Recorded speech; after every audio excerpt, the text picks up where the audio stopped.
Assalamualaikum warahmatullahi wabarakatuh. Halo anak-anak, selamat pagi. Apa kabar kalian semua? Sehat-sehat ya? Dan itu yang Ibu harapkan.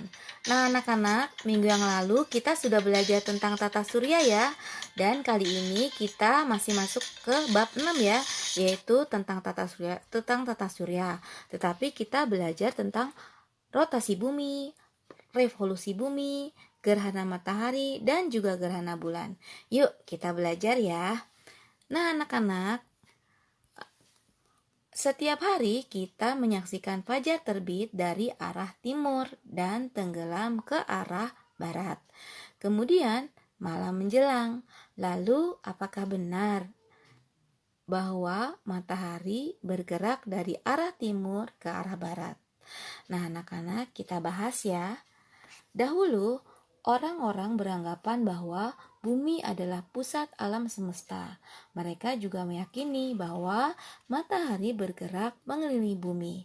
Akan tetapi, keyakinan itu tertumbangkan ketika pada tahun 1543 Nicolaus Copernicus mempublikasikan bahwa bulan bergerak mengelilingi bumi, sedangkan bumi dan planet-planet lainnya bergerak mengelilingi matahari.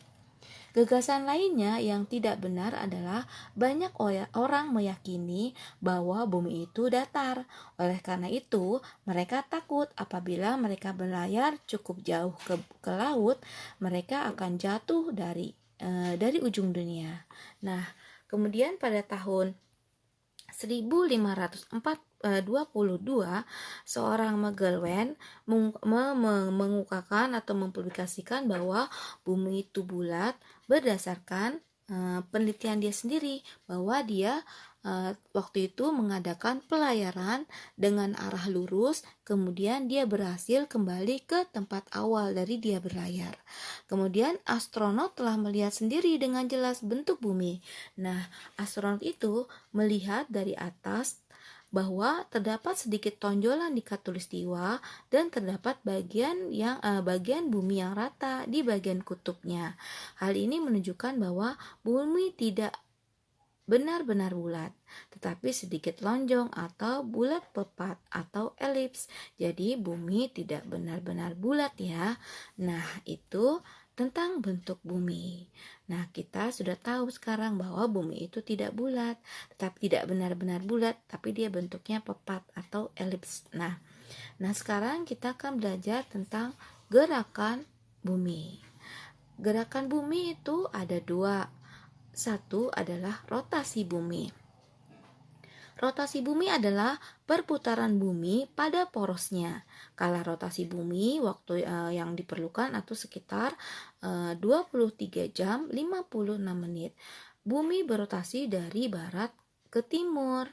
Nah, akibat dari rotasi bumi ini mengakibatkan gerak semu matahari.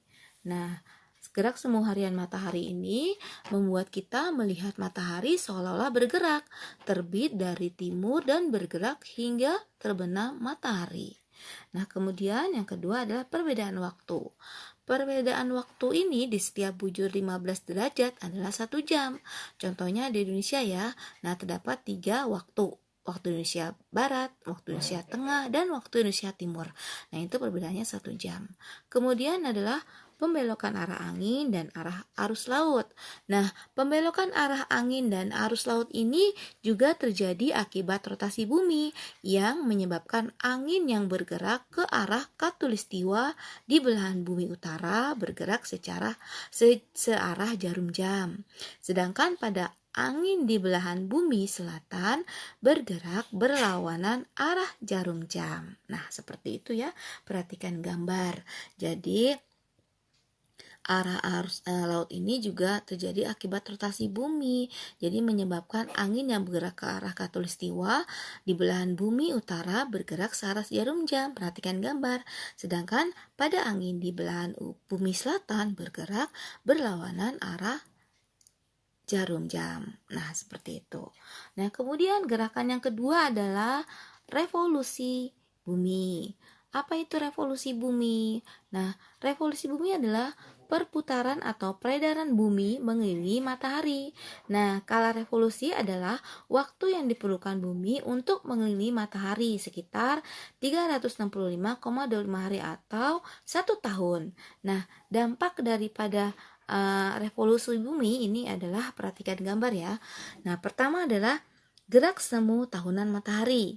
Nah, pada gerak semu tahunan matahari ini seolah-olah pada waktu tertentu matahari ada di belahan bumi utara dan waktu yang lain matahari ada di belahan bumi selatan. Dalam bola langit, lintasan gerak semu matahari itu disebut ekliptika. Nah, yang kedua adalah perbedaan siang dan malam.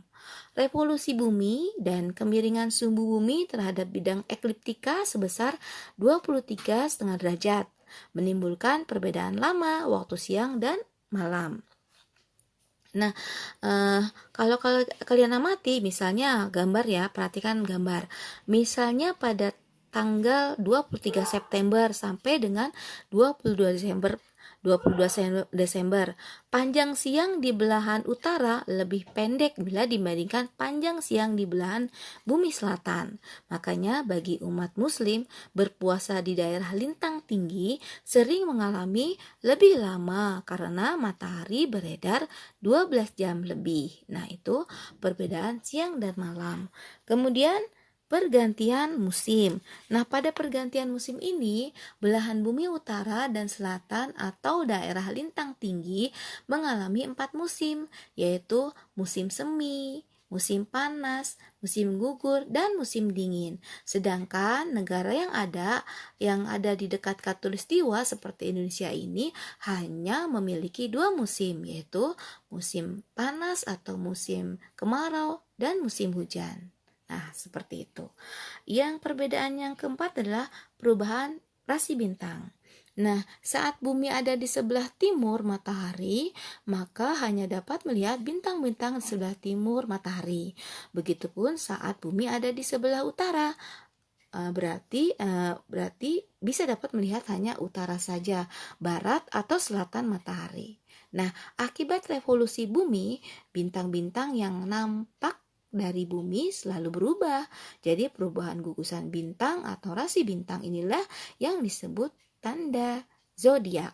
Nah, jadi berubah ya setiap, kalau utara ya di utara yang dilihat, kalau timur ya di timur yang dilihat, selatan yang selatan lihat. Jadi hanya dapat melihat bintang-bintang di sebelah timur matahari kalau ada di sebelah timur. Nah, begitupun barat, utara, dan selatan. Nah, itu adalah perubahan rasi bintang. Nah, kita sudah belajar tentang gerakan bumi, yaitu rotasi bumi dan revolusi bumi. Kemudian kita belajar tentang bulan. Nah, bulan adalah benda langit yang terdekat dengan bumi dan merupakan satelit bumi. Bulan tidak dapat memancarkan cahaya sendiri ya, melainkan memancarkan cahaya matahari. Nah, bulan itu berbentuk bulat seperti planet, permukaannya kering dan tandus, banyak kawah, pegunungan, dan dataran tinggi. Bulan tidak punya atmosfer, sehingga sering terjadi perubahan suhu. Juga tidak bunyi, tidak mempunyai rambat. Tidak ada siklus air di sana, dan tidak ditemukan makhluk hidup, dan sangat gelap juga. Nah, itu adalah di bulan. Nah, kemudian bulan itu juga punya gerakan ya. Nah, gerakan apa saja pada bulan? Nah, bulan melakukan 3 gerakan, yaitu rotasi, revolusi, dan bergerak bersama-sama dengan bumi untuk mengelilingi matahari. Nah, kala rotasi bulan itu sama dengan kala revolusi bulan, yaitu 27,3 hari. Nah, jadi dampak pergerakan bulan ini ada 3. Apa saja? Yaitu pasang surut air laut, pembagian bulan, dan fase-fase bulan. Yuk kita belajar ya satu-satu tentang dampak pergerakan bulan. Kita mulai dari pasang surut. Pasang surut air laut adalah peristiwa naiknya permukaan air laut, sedangkan surut adalah peristiwa turunnya permukaan air laut. Nah, pasang surut terjadi akibat pengaruh gravitasi matahari dan gravitasi bulan. Jadi ada dua jenis pasang air laut, yaitu pasang purnama dan pasang perbani. Kalau pasang purnama itu dipengaruhi oleh gravitasi bulan dan matahari yang mempunyai arah yang sama atau sarah. Sedangkan kalau pasang perbani dipengaruhi oleh gravitasi bulan dan matahari yang saling tegak lurus. Nah, itu tentang pasang surut. Nah, kemudian pembagian bulan. Nah, kalau pembagian bulan ini ada dua, yaitu bulan sideris dan bulan sinodis. Bulan sideris ini mempunyai kala revolusinya sekitar 27,3 hari, sedangkan kalau sinodis itu 29,5 hari. Mengapa sinodis lebih panjang? Karena bumi juga bergerak searah gerak bulan. Maka menurut pengamatan di bumi, waktu yang dibutuhkan bulan untuk melakukan satu putaran penuh menjadi lebih panjang. Nah, seperti itu. Nah, bulan sinodis ini biasanya digunakan untuk penanggalan Islam ya, atau penanggalan Komariah. Seperti itu ya, tentang pembagian bulan. Kemudian kita belajar tentang fase bulan. Fase bulan ini ada 5, itu merupakan perubahan bentuk bulan ya, fase bulan. Nah, ada 5. Nah, apa saja? 1, bulan baru. Nah, terjadi ketika posisi bulan berada di antara bumi dan matahari. Kemudian bulan sabit terjadi ketika bagian bulan yang terkena sinar matahari sekitar 1/4. Kemudian 3, bulan paruh atau separuh terjadi ketika bagian bulan yang terkena sinar matahari sekitar separuhnya. Kemudian bulan cembung terjadi ketika bagian bulan yang terkena sinar matahari 3/4-nya. Nah, kemudian yang kelima, bulan purnama terjadi ketika semua bagian bulan terkena sinar matahari. Perhatikan gambar. Kalian bisa melihat bulan baru seperti apa gambarnya, bulan sabit seperti apa, bulan paruh seperti apa, bulan cembung seperti apa, dan bulan purnama itu seperti apa. Dilihat gambarnya ya. Dan terjadi pada hari keberapa. Nah, di situ bisa lihat kalau bulan penuh atau dikenal dengan bulan purnama itu biasanya hari ke-14. Nah, seperti itu. Nah, demikian juga dengan bulan-bulan yang lainnya. Nah, itu adalah merupakan bentuk-bentuk bulan yang terlihat di bumi atau dikatakan dengan fase-fase bulan.